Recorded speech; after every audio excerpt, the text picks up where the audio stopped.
नमस्कार दोस्तों। आप लोगों का बहुत बहुत स्वागत है आपके YouTube channel study of front पर। आज हम लोग बिहार एसएससी द्वारा जो प्रथम स्तरीय प्रतियोगी परीक्षा 2014 का विज्ञापन प्रकाशित किया गया था, उसमें एक पद राजस्व कर्मचारी का भी शामिल था, जिसके बारे में थोड़ी सी चर्चा करेंगे। तो कृपया वीडियो को अंत तक जरूर देखें। चलिए शुरू करते हैं।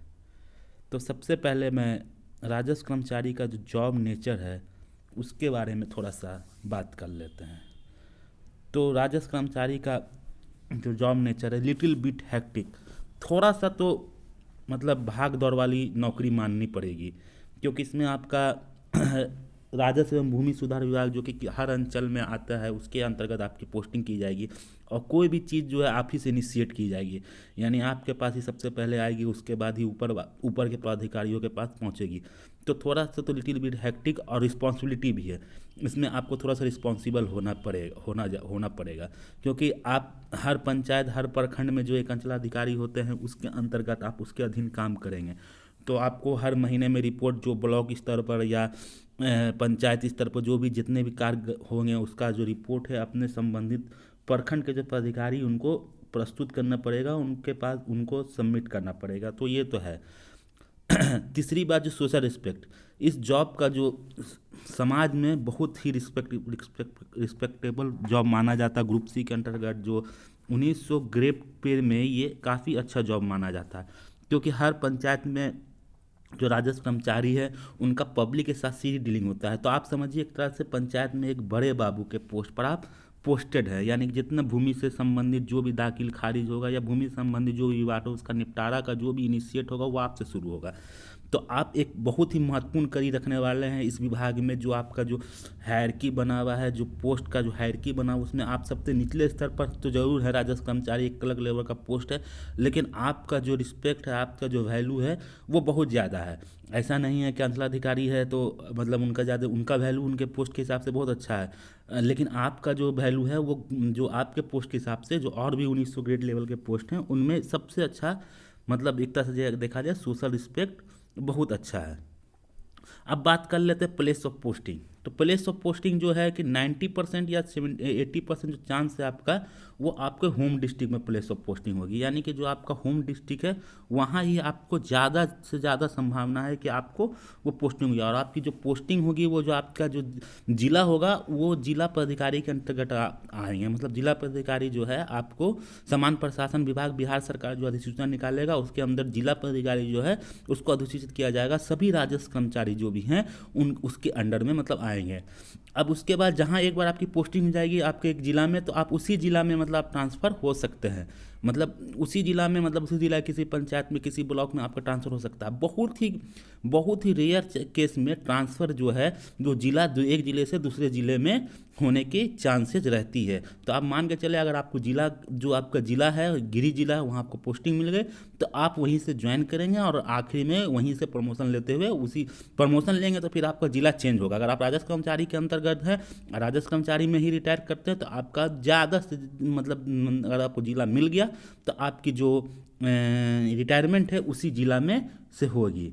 अब आते हैं सैलरी की बात कर ले। तो ये इसकी जो सैलरी है वो 5200 से लेकर 20,200 और 1900 ग्रेड पे रखा गया है। तो इस पर मैंने जो डेटा कैलकुलेट किया तो ग्रॉस सैलरी जो है 24 से 26,000 के बीच बनती है। यानी 24,000 समथिंग 25,000 वो प्लेस ऑफ पोस्टिंग पर। मान लीजिए आप बक्सर जिला के अंतर्गत हैं और आपको चौसा प्रखंड मिल गया, तो चौसा प्रखंड मिल गया तो वहाँ का एचआरए थोड़ा सा 4 के बजाय 8% मिलेगा, या 8% बक्सर में है तो 8% मिलेगा। तो आपकी जो सैलरी है वो वैरी करेगी, लेकिन इन ग्रॉस जो सैलरी है वो 24 से 26 के बीच में आपकी बनेगी स्टार्टिंग। यानी आप जब ज्वाइन करेंगे तो आपकी जो सैलरी है 24 से 26 के बीच में लगभग, यानी 24,000 बने या 25,000 बने या 24,000 समथिंग बने तो वो बनेगी। और इन हैंड सैलरी जो आपकी है वो 22 से 23,000 के बीच में इन हैंड सैलरी स्टार्टिंग मिलेगी।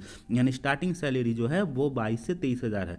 अब लोग कहेंगे नहीं 25 से 26,000, वो नहीं। जो मेरे संबंध में जो मेरे जानने वाले राजस्व कर्मचारी हैं उनका मैं बात कर रहा हूँ, उनसे जो मैंने जानकारी इकट्ठी की है। तो आपको स्टार्टिंग में 24 से 25, 22 से 23 इन हैंड मिलेगी, या 24 से 26 की ग्रॉस सैलरी बनेगी।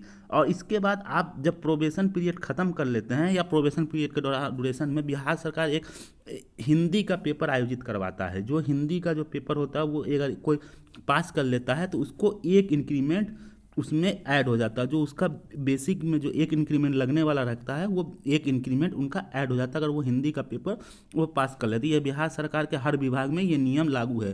किसी भी विभाग में आप ज्वाइन करते हैं, अगर आप हिंदी का एक पेपर जो बिहार सरकार द्वारा, जो बिहार राज्य के कर्मचारी उनके लिए आयोजित की जाती है, अगर वो पास कर लेते हैं तो उनको एक एडिशनल जो इंक्रीमेंट है वो पेपर पास करने के बाद वो उनको मिल जाती है।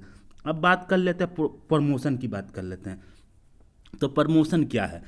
तो प्रमोशन है, सबसे पहले यहाँ आप 2 साल के जो हैं वो प्रोबेशन पीरियड पर रहेंगे।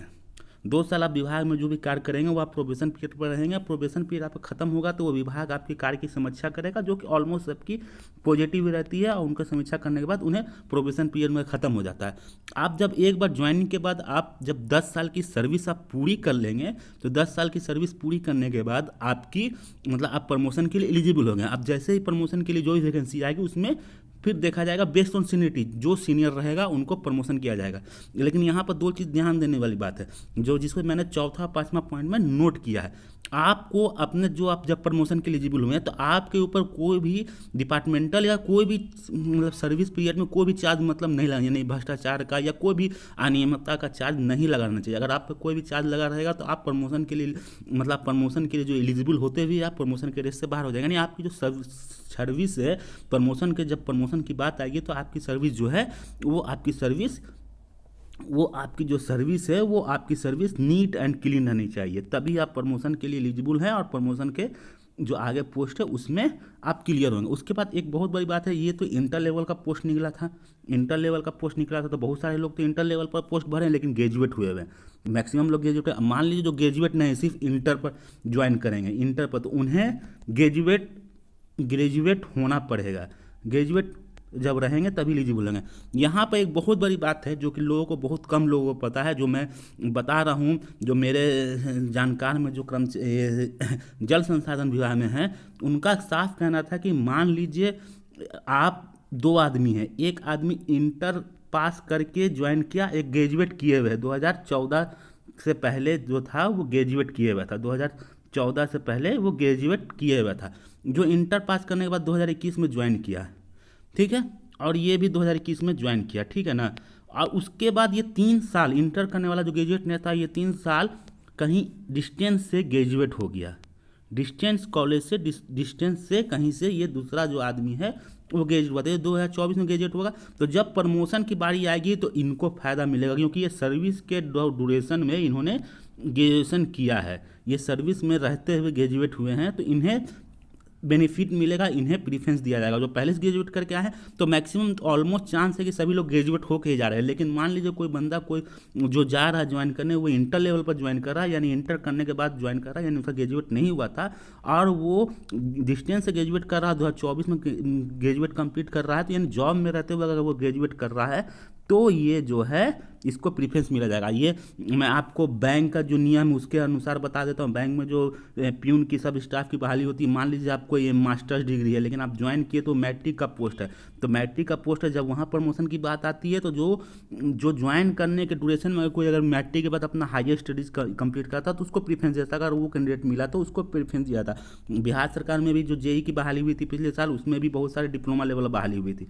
अब मान लीजिए उसमें बहुत सारा लोग AMI एक कोर्स होता है, उसके थ्रू अगर पहले से बीटेक करके रखा हुआ है और कोई ज्वाइन करने के बाद AMI कोर्स कंप्लीट कर रहा है, तो AMI जो बाद में जो कंप्लीट किया है उसको प्रीफरेंस दिया जाता है। ये आप समझ गए। अब मैं थोड़ी सी इसकी चर्चा कर लेता हूँ। टोटल बिहार में 8463 ये पंचायत से राजस्व कर्मचारी की पोस्ट है, यानी 8463 राजस्व कर्मचारी यहाँ होंगे लगभग। यहाँ आप देख सकते हैं कि वैकेंसी जो है वो वैकेंसी लगभग 19 3 22 31 और 39 4000 के लगभग कर्मचारी, 4000 जो है उसके लगभग वैकेंसी निकाली गई थी, यानी 8463 में 4000 जो लगभग 4000 से ऊपर होंगे, एग्जैक्ट कैलकुलेशन मेरे को मालूम नहीं है, तो 4000 यानी कि 4000 जो लगभग हैं वो इस बहाली के थ्रू राजस्व कर्मचारी में जाएंगे। अब प्रमोशन की थोड़ी बात कर लेते हैं, परीक्षा यानी प्रोबेशन पीरियड के बात हम कर लेते हैं।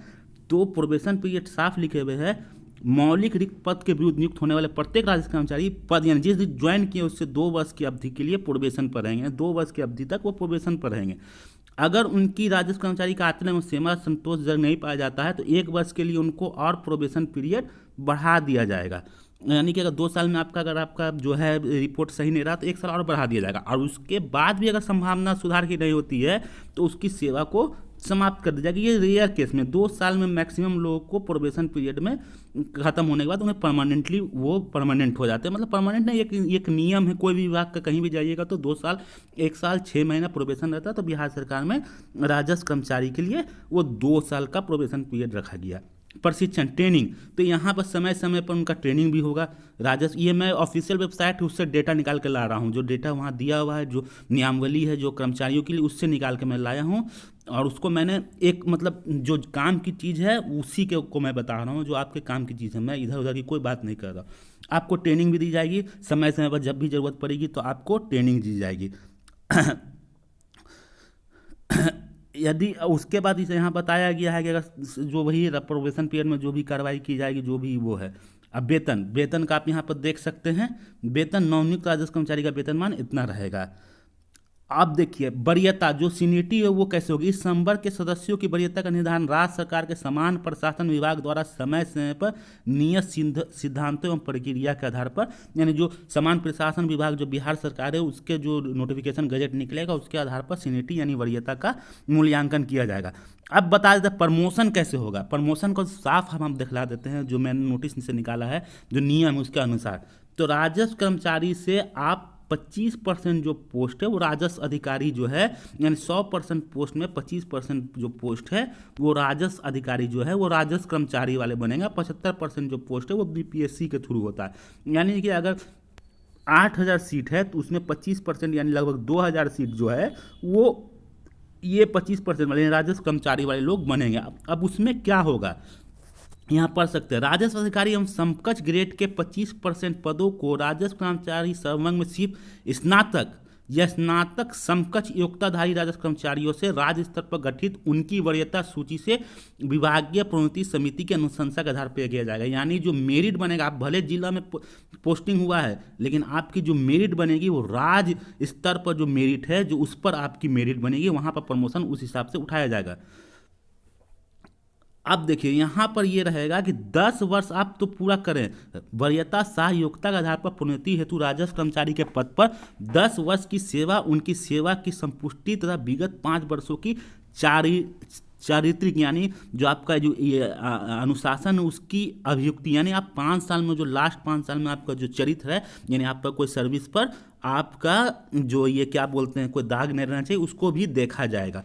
तीसरा नंबर पर आप देख सकते हैं राजस्व कर्मचारियों के लिए सरकार द्वारा समय समय पर विनिश्चित किए जाने वाले विभागीय परीक्षा, यानी अगर विभाग कोई परीक्षा लेता है राजस्व कर्मचारी को उसको भी पास करना जरूरी है। यानी आप ये सब क्राइटेरिया अगर फुलफिल करते हैं तभी आपका प्रमोशन राजस्व अधिकारी में होगा। अब कोई बोलता है कि 10 साल में सब राजस्व कर्मचारी राजस्व अधिकारी बन जाएगा, बिल्कुल गलत बात है। मैं बहुत सारे ऐसे राजस्व कर्मचारी को जानता हूँ जो मैं जहाँ काम करता हूँ, मैं जहाँ जिस विभाग में हूँ वहाँ भी 2-3 जो राजस्व कर्मचारी हैं वो बहुत बूढ़े हो गए, उन लोगों का प्रमोशन नहीं हुआ। तो जो इन क्राइटेरिया को पूरी तरह से फुलफिल कर लेगा उसी को मिलेगा प्रमोशन में, उसी की बात की जाएगी। अब चौथा नंबर पर बात करते हैं प्रोन्नति में समान प्रशासन विभाग द्वारा निर्धारित आरक्षण प्रावधानों को लागू किया जाएगा। यानी कि प्रमोशन में भी यहाँ रिजर्वेशन मिलेगा। इस आप देख सकते हैं समान प्रशासन विभाग जो आरक्षण लागू करेगा वहाँ भी प्रमोशन में आरक्षण मिलेगा। यानी आरक्षण का मतलब है कि अगर कोई आरक्षित वर्ग के लोग हैं उनको सीनियरिटी में अगर उनका सीट है तो वहाँ उनको फायदा मिलेगा आरक्षित वर्ग को। अब आगे बढ़ते हैं। राजस्व अधिकारी संवर्ग में प्रोन्नति हेतु राजस्व कर्मचारी संवर्ग राज्य स्तरीय वरीयता का अवधारण का पहला पॉइंट, राजस्व कर्मचारियों की जिला वर्ग अलग अलग वरीयता सूची होगी। जिला वर्ग अंतिम वरीयता सूची से जिला में योगदान की तिथि के आधार पर एक राज्य स्तरीय वरीयता सूची तैयार की जाएगी जिससे समान प्रशासन विभाग पटना के निर्देशों का अनुपालन किया जाएगा। परंतु यदि किसी की योगदान की तिथि समान हो तथा जन्म तिथि के आधार पर, यानी कोई एक ही दिन ज्वाइन कर रहा है तो उसको डेट ऑफ बर्थ के आधार पर किया जाएगा। अगर डेट ऑफ बर्थ भी अगर एक होगा तो उसे लॉटरी के आधार पर वरीयता सूची, यानी कि पहले तो आपका जिला में बनेगा वरीयता सूची, उसके बाद वो जिला वाला वरीयता सूची राज्य स्तर पर बनेगा। और वहाँ पर क्या देखा जाएगा, डेट ऑफ ज्वाइनिंग, अगर डेट ऑफ ज्वाइनिंग देखा जाएगा, कौन डेट में आप ज्वाइन कर रहे हैं, और वो भी अगर बराबर होगा तो डेट ऑफ बर्थ देखा जाएगा, अगर वो भी बराबर होगा तब लॉटरी निकाला जाएगा। बिहार कर्मचारी चयन आयोग की अनुशंसा पर नियुक्त राजस्व कर्मचारी की पारस्परिक वरीयता द्वारा अनुशंसित योग्यता सूची के अनुसार होगी। यानी कि बीएसएससी जो देने वाली है अभी मेरिट, उसका भी बहुत बड़ा फैक्टर बनने वाला है। अगर मान लीजिए कोई मेरिट में जाता है, अगर एक रैंक लेके जाता है राजस्व कर्मचारी, तो उसकी मेरिट में एक रैंक है, तो वो किसी जिला में योगदान देता है तो वहाँ भी वरीयता सूची में ऊपर में होगा। यहाँ साफ लिख दिया, इस पॉइंट को आप पढ़ें। बिहार कर्मचारी चयन आयोग की अनुशंसा पर नियुक्त राजस्व कर्मचारियों की पारस्परिक वरीयता आयोग द्वारा अनुशंसित योग्यता सूची के अनुसार होगी। यानी कि जो वरीयता बनेगी वहाँ मेरिट रैंक बनेगी, उसी के आधार पर हर जिला में पहले रैंक बनेगा, फिर राज्य सरकार के पास वो रैंक जाएगा। और उसके बाद अनुकंपा के आधार पर जो नियुक्ति होती है राजस्व कर्मचारी की, उसके योगदान की तिथि, यानी जिस दिन जो ज्वाइन किए हैं उस दिन के अनुसार उनकी सीनियरिटी लिस्ट बनेगी। होप करते हैं आपको ये सीनियरिटी लिस्ट वाला जो मामला क्लियर हो गया होगा। तो ये दिमाग से निकाल दे कि 10 साल बाद कोई भी राजस्व कर्मचारी बन सकता है। 10 साल का एक बॉन्ड है कि 10 साल आपको सर्विस पूरा करना है, उसके बाद आप एलिजिबल हो जाए। उसके बाद भी बहुत सारे नियम हैं जो उसको देखना पड़ता है। अभी जो मैं जनरल ट्रेंड बता देता हूँ कितने साल में बनता है, जो मैं अपने विभाग में जो देखता हूँ, जो बहुत सारे लोगों को देखता हूँ, ऑलमोस्ट 15 से 20 साल राजस्व अधिकारी बनने में 15 से 20 साल लग जाता है लोगों को राजस्व अधिकारी बनने में राजस्व कर्मचारी से। यानी आप अगर 28 साल की उम्र में अगर ज्वाइन कर रहे हैं तो आप 43 से लेकर 47 साल के बीच में राजस्व अधिकारी बनने का मतलब 90% लोग बन जाते हैं। बहुत सारे विरले ही जो होते हैं जो अगर 28 साल में ज्वाइन किए तो 38 से 40 के बीच बनेंगे। नहीं तो जनरली जो हम देख रहे हैं, जो हम अपने विभाग में देखते हैं, वो 43 से 45 के बीच, मतलब 15 से 20 साल के बीच में उनको लग ही जाता है। अब आगे बात करते हैं प्रमोशन एडवांटेज। इस पोस्ट का क्या एडवांटेज है, क्या इसका जो बहुत बड़ी खूबी है वो मैं बता देता हूँ। पहली खूबी, होम डिस्ट्रिक्ट पोस्टिंग। अगर आपकी 90% चांस है आपको जिला, गृह जिला जो है वो मिल जाएगा, ये बहुत बड़ी पोस्टिंग। दूसरी बात जो मैं बहुत अच्छा है इसमें, हेल्दी करियर ग्रोथ। यानी आप 1900 से सीधे 4600 ग्रेड पेपर, यानी सीधे आप ग्रुप सी से गजेस्टेड बनेंगे। कोई विभाग में ऐसा नहीं है, कहीं भी आप ज्वाइन कीजिएगा, रेलवे में ज्वाइन कीजिएगा, बैंक में ज्वाइन कीजिएगा, बहुत सारे 1900 से आप 2400 जाइएगा, 2400 से 2800 जाइएगा, 2800 से 4200 जाइएगा, फिर 4600 या 48 जाइएगा। यहाँ से आपको 5 से 6 साल लगेगा, यहाँ 6 साल लगेगा, 12 साल, और फिर यहाँ 6 साल लगेगा, 18 से 20 साल आपको लगेगा 4200 में। लेकिन आप यहाँ 1900 पर ज्वाइन कर रहे हैं ग्रेड पेपर, आप सीधे यहाँ पर 4600 गजेस्टेड पर जाएंगे, 4600 गजेस्टेड बनेंगे 15-20 साल में। तो कैरियर ग्रोथ जो इसका है बहुत ही अच्छा, बहुत ही उम्दा, बेटर कैरियर ग्रोथ है।